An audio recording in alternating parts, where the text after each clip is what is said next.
Hey everybody, we're here on the Certified Performance YouTube channel. It's my one and only sponsor for the 72 Nova HadeSS here. HadeSS, the Greek ruler of the underworld, fitting name for this car. It gives me hell every drag and drive we go on. So a little history, it's a 1972 Nova. That was the first car I had in high school, and although it was not this one, that was my first car, so I wanted it to be my last car. So I bought another 72 Nova. I've had a few Novas in between, a Mordor Nova, 70, and finally found this 72. And we'll put a picture up here somewhere of what it looked like when I got it back in 2015. And then we spent 2.5 years in what we like to call body shop jail at 2 different body shops. And the goal with the car was to build just a 10-second track car, cruise around at car shows, do some local events. That was the plan back in 2015. Started out with the 2nd gen LT1 GM engine with some nitrous. And then fast forward, 2018 car came together, put a TCI 4-link suspension, not really any adjustability on that kit under the rear of this car. Not looking at the future really. So if there's one thing I did on the car that I regret, it would be that 4-link. If you're going to go with a 4-link, I would recommend some like Funkhauser, some of the other big names out there with a lot of adjustability. Probably going back to leaf springs here in the next few months on this car because of that. It does knock you out of a lot of classes. So like I said, fast forward to 2021, we did our first drag and drive. We went on Rocky Mountain Race Week 2.0. Out Oklahoma, Kansas, and Texas, and then we got hooked. I didn't want a 10.0 car anymore. I wanted an 850 car. Now I kind of feel like I want a 750 car every other day. So the days in between with an 850 car, we started pulling the Nova here apart and upgrading everything after we did 2021 Race Week 2.0. Since then, this car has been in 8 drag and drives. It has finished 5 of the 8. Most recently won Midwest Drag's Modified Power Adder 2024. And just let me down in Gainesville in Sick Week 2025. So we'll get the hood off of this and kind of go over the engine bay and then get her up in the air and give you a look at the underneath with some of the things we've done recently. All right, now that we got that VFN Sunoco hood off, the whale tail hood, kind of go over some of the under hood activities going on here on the HadeSS Nova. Plethora of high quality parts here. Started out with Todd at Terry's Machine Shop getting us this 408 LS going. Middle of 2024 we went to these AFR 245 Mongoose heads. Had some electrical gremlins since then, so we haven't really had her full bore down the track since then. Got a single 84mm turbo done by Chris out of CRT Midwest Turbo here in Missouri. Got some of those beautiful BTR valve covers all ready to go with the vents for the Motion Raceworks catch can.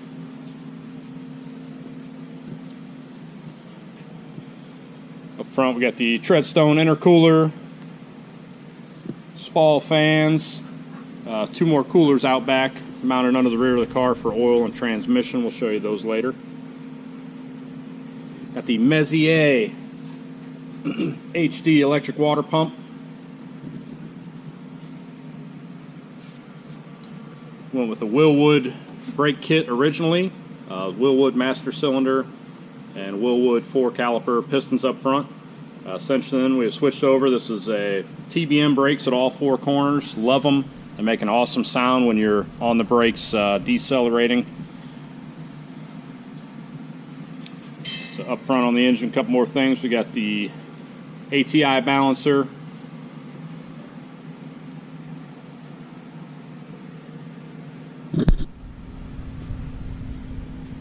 Power Master alternator down there in the shadows. The Holley High Rise, and switched over to a 417 Motorsports intertake lid, and then hydro dip that with some nice We the People.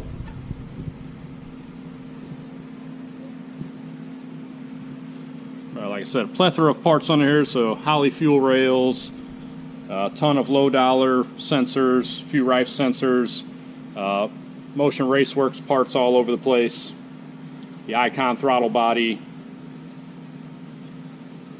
Phoenix fittings and lines for all the fuel system, and the vents to the catch can. MSD coils, which those are going to be moved here. Got a small update coming after this with redoing the electrical, but I'm going to try to move the coils to this area, get them off that firewall, clean that up a little bit. And you'll see we got some TRZ Motorsports control arms and front end components down low. And this is all on a Smith Racecraft tubular front end. And now we will head underneath the car and get you some shots from down there. Alright, we've moved on to the other undercarriage of Hades. Another look at this Smith Racecraft tubular front end. And the TRZ Motorsports steering arms, control arms. Those fabulous TBM brakes. I heard a yes please. Mention on that Power Master alternator, got that Motion Raceworks pulley. Get some of that. ATI dampener, gotta have one of those. Those Viking Performance double adjustable coilovers.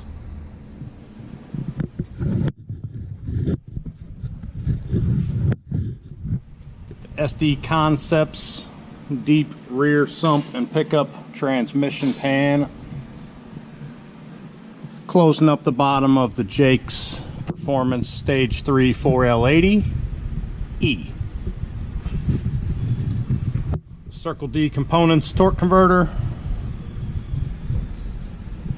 Some more low dollar sensors there. Some ICT billet engine mounts.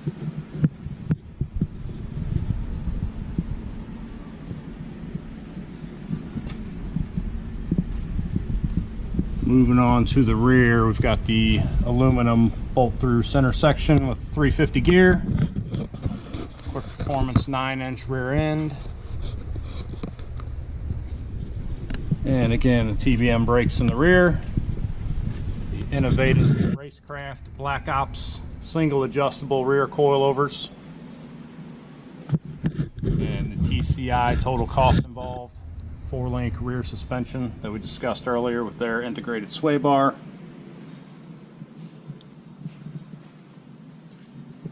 Engine oil and transmission coolers by Doral.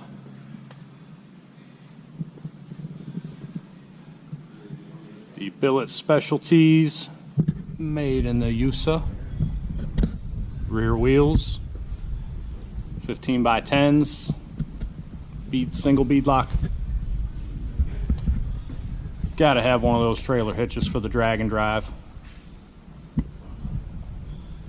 Motion Raceworks parachute mount. Spring launcher. Started out with the spring pilot chute and upgraded to the spring launcher.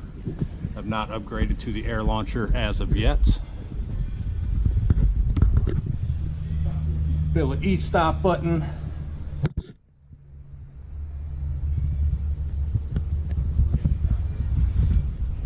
Full 4-inch exhaust before putting on the sway bar.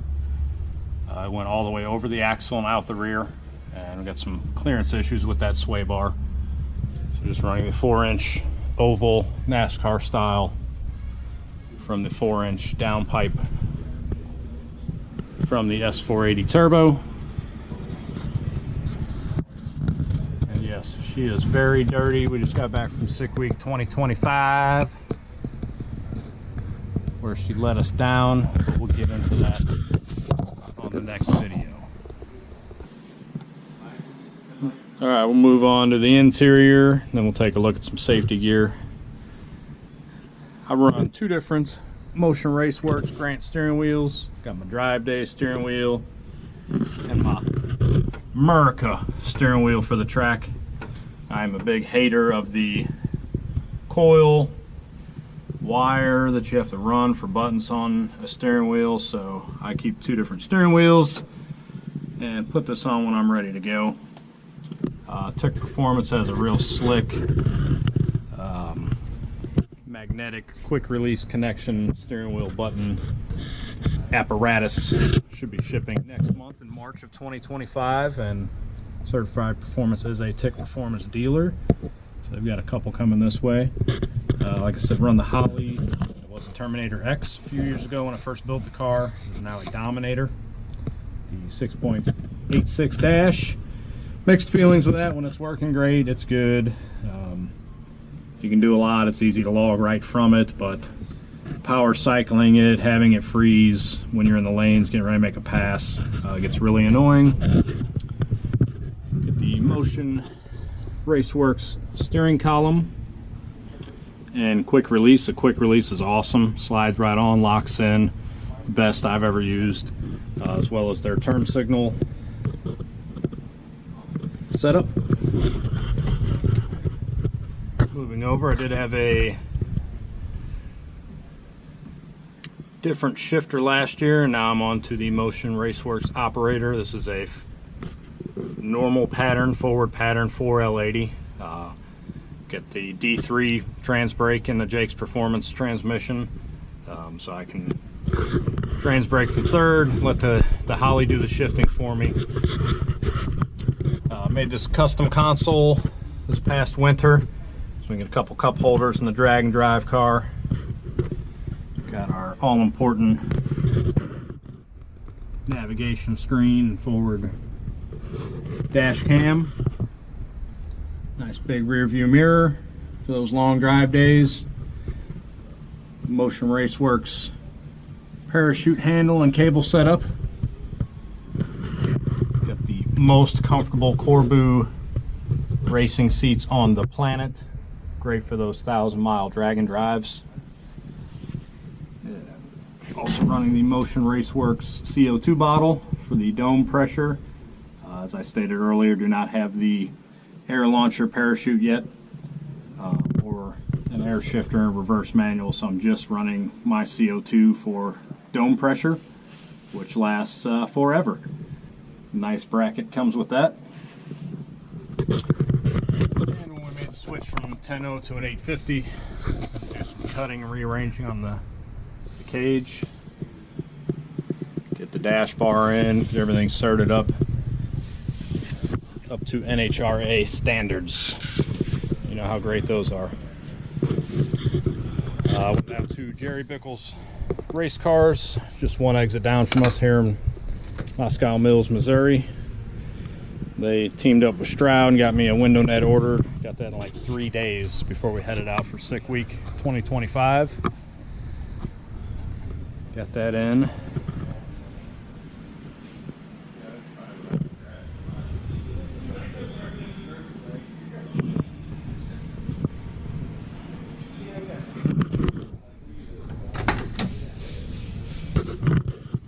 Quick view of the passenger side. Those co-pilots can be awesome when you have them. They'll leave you room for your cooler when you don't. Like I said, I got a bad back, and these Corbu seats are amazing. And we got that blue no mod sticker. 850 cert. As fast as we need to be going on this old pile.